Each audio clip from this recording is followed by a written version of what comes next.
ఏ సమస్య వచ్చినా కూడా దాని గురించి పరిష్కారం కోసం అందరికన్నా ముందే రియాక్ట్ అయ్యి మంత్రులు అందరం గౌరవ ముఖ్యమంత్రి గారి ఆధ్వర్యంలో రైతుకి ఎక్కడ కూడా కష్టం ఉండకూడదనే ఆలోచనతో ఎప్పటికప్పుడు ముందుకెళ్తున్నాం. ఈరోజు పోలీస్ అధికారుల పైన కూడా ఏ విధంగా రెచ్చగొట్టి మాట్లాడారో మీరు చూస్తారు ఇప్పుడు వీడియోలో. అక్కడున్న డిఎస్పి గారు శ్రీనివాస్ అనే అతను కింద పడిపోతే ఆయన్ని తొక్కి వీళ్ళు ముందుకు వెళ్ళిపోయారు, గాయాలైనాయి. ఆంధ్రజ్యోతి ఫోటోగ్రాఫర్ని ఏ విధంగా వీళ్ళు ప్లాన్గా ట్రాక్టర్లు తీసుకొచ్చి ప్రిపేర్ అయ్యారో ఆ ఫోటోలు తీస్తుంటే అతని పైన దాడి చేశారు. కేవలం రెచ్చగొట్టడానికే కాలు తీసేస్తాం, చేయి తీసేస్తాం. అసలు ఆ భాష వింటుంటే రాజకీయ వ్యవస్థలో మనందరం కూడా తలదించుకునే విధంగా వ్యవహరిస్తున్నారు. ఇది చాలా పొరపాటు. ప్రజా సమస్యలపైన మీరు పోరాడండి. గతంలో పవన్ కళ్యాణ్ గారు ఇదే చిత్తూరు జిల్లాలో మదనపల్లిలో టొమాటో రైతుల గురించి వైఎస్ఆర్సీపీ ప్రభుత్వ హయాంలో వెళ్ళినప్పుడు ఆ రోజు కూడా అంతే హార్స్లీ హిల్స్ పైన నిర్బంధించారు, మమ్మల్ని బయటికి రానివ్వలేదు.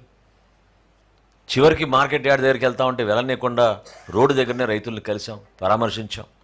కానీ కావాలని ఇట్లా కొనుగోలు చేసి మరి సరుకును తీసుకొచ్చి రోడ్డు మీద పాడేసి దానిపైనుంచి వీళ్ళు వాహనాలు తొక్కించుకుంటూ వెళ్తున్నారంటే ఎంత ఎంత ఉన్మాదులో మనం ఆలోచించాలి.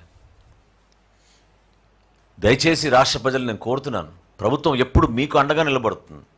లా అండ్ ఆర్డర్ ఎట్టి పరిస్థితుల్లో మెయింటైన్ చేయాలి. పోలీస్ యంత్రాంగాన్ని గౌరవించాలి. స్థానికంగా ఉన్న సమస్యలపైన ఖచ్చితంగా ఒక ప్రతిపక్ష నాయకుడిగా మీరు మాట్లాడితే మీరు మాట్లాడండి. వేదికలు ఉన్నాయి, దానికి ప్రభుత్వం స్పందిస్తుంది. అంతేగాని ప్రజల్లో ఒక భయభ్రాంతులైన వాతావరణం సృష్టించి రెచ్చగొట్టి ఇబ్బంది పెట్టాలి ప్రభుత్వాన్ని కేవలం లా అండ్ ఆర్డర్ సమస్య పైన తీసుకెళ్తే రేపటి రోజున ఈ సమస్యని మరింత తీవ్రంగా తీసుకెళ్ళగలుగుతామనే ఆలోచనతో వీళ్ళు చేస్తున్న దుర్మార్గమైన ఆలోచన. ఇది ప్యూర్గా ఆర్టిఫిషియల్ క్రియేషన్. 90% ఆల్రెడీ కొనుగోలు జరిగిపోయింది. ఆర్టిఫిషియల్గా క్రియేట్ చేశారు ఈ సమస్యని. దీన్ని ప్రతి ఒక్కరూ గమనించి ఎటువంటి వ్యక్తిత్వం వీళ్ళకు ఉందో మీరు అర్థం చేసుకోవాలి. ఎంత దారుణంగా వ్యవహరించారో. రాబోయే రోజుల్లో కూడా ఈ విధంగానే ప్రతి ప్రాంతంలో ప్రతి జిల్లాలో పర్యటించి అలజడి సృష్టించడానికి వీళ్ళు సిద్ధమయ్యారు తప్ప ప్రజల శ్రేయస్సు కోసం కాదని ఈ సందర్భంగానే తెలుపుతూ ఇప్పుడు గౌరవ మంత్రివర్యులు సత్యప్రసాద్ గారిని మాట్లాడి ఆ వీడియోలు కూడా చూపించమని. అందరికీ నమస్కారం. ఈరోజు రైతుల పరామర్శ పేరిట ఈవెంట్ పాలిటిక్స్ చేస్తూ